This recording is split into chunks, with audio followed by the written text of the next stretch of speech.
Holy crap. He lifted his shirt higher and asked, "Do you see a burn?"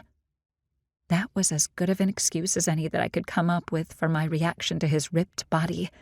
I wasn't about to tell some random guy that I wanted to lick the line that ran down the middle of his abdomen, especially not when the impulse was out of character for me. I was the girl who spent all of her time in the kitchen and never dated, let alone accosted strange men at coffee shops.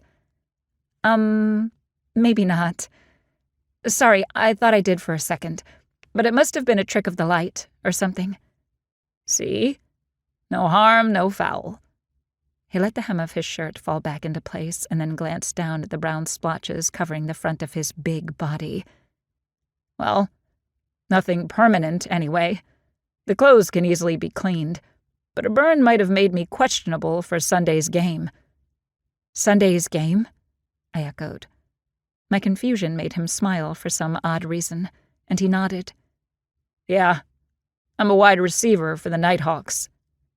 Oh, I see, I mumbled, pressing my lips together in a flat line. Not only had I embarrassed myself in front of the hottest guy I'd ever seen in person, but of course he had to also be a professional athlete. He stretched his arm in my direction. Dempsey Tate. Skye Baird, I replied, sliding my palm against his. His hand dwarfed mine, and I was surprised by how much I liked it.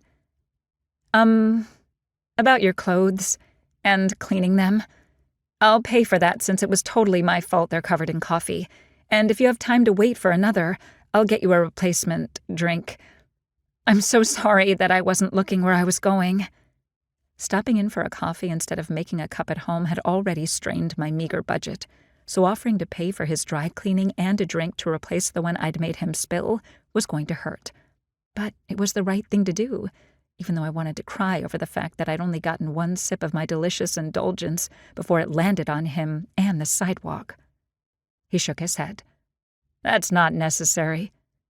No, really, I insisted, instead of taking the out he was so kindly giving me, like I should since he could clearly afford to pay for dry cleaning more easily than I could.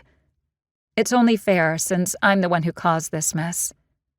His blue eyes deepened to navy as his gaze swept down my body. His stare was so intense, it almost felt as though he was touching me, and goosebumps followed in the wake of his look. If you really want to make it up to me, you could marry me instead. My jaw literally dropped at his words. The proposal, from a hot stranger I drenched in coffee, had to be a joke. This wasn't one of those romantic comedies my former roommate loved to watch. There was zero chance that this guy had fallen in love with me at first sight, not when he looked the way he did and played professional football, and I was, well, me. The idea was so absurd that as I shook my head, laughter bubbled up my chest and spilled from my lips.